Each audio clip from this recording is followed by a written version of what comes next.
దువ్వాడ శ్రీనివాస్ ఇంట్లోకి వెళ్లిన మాధురి వెంటనే అక్కడ ఉద్రిక్తత చోటు చేసుకుంది. వివరాల్లోకి వెళ్తే శ్రీకాకుళం జిల్లా టెక్కల్లో గత 25 రోజుల నుండి సంచలనం రేపుతున్న వైసీపీ ఎమ్మెల్సీ దువ్వాడ శ్రీనివాస్ కుటుంబ వ్యవహారం మళ్లీ రోడ్డుపైకి వచ్చింది.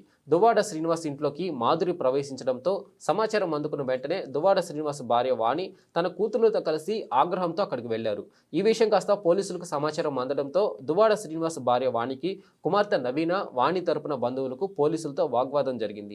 కానీ మాధురి మాత్రం ఇంటి బయట గొడవ జరుగుతున్న ఇంట్లోనే ఉండి దివ్యల మాధురి ఓ సెల్ఫీ వీడియో రిలీజ్ చేశారు. ఈ వీడియోలో ఆమె మాట్లాడుతూ ఇల్లు నాది, నా ప్రాణం పోయినా విడిచిపెట్టను అని దువ్వాడ శ్రీనివాస్ నాకు నగదుగా అప్పు ఉండడంతో అందుకు బదులుగా దువ్వాడ శ్రీనివాస్ ఇంటిని దివ్యల మాధురికి రిజిస్ట్రేషన్ చేయించాడు అని, ఇది జరిగి కూడా 3 రోజులు అయిందని, ఇక నుండి ఈ ఇంటిపై నాకు పూర్తి హక్కులు ఉన్నాయని, దువ్వాడ శ్రీనివాస్ భార్య వాణికి ఇంటిపై ఎటువంటి హక్కు లేదని దివ్యల మాధురి వీడియో ద్వారా తేల్చి చెప్పారు. అంతేకాకుండా పోలీసు వారు, మీడియా వారు రక్షణ కల్పించాలని దివ్యల మాధురి కోరుతూ ఇంట్లో ఉన్న కరెంటును కూడా కట్ చేశారని, సీసీ కెమెరాలు కూడా ధ్వంసం చేశారని, రక్షణ కల్పించండి దివ్యల మాధురి సెల్ఫీ వీడియో ద్వారా కోరారు.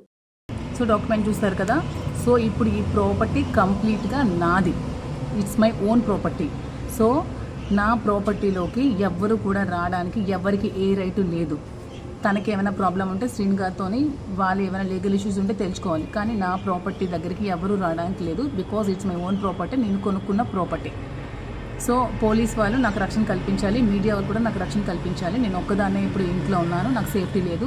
ఆల్రెడీ ఇంటికి పవర్ ఆవిడ కట్ చేసింది, మీటర్ అవి లాగేసింది, సీసీ కెమెరాస్ కూడా అన్నీ పగలగొట్టింది. నాకు అస్సలు సేఫ్టీ లేదు.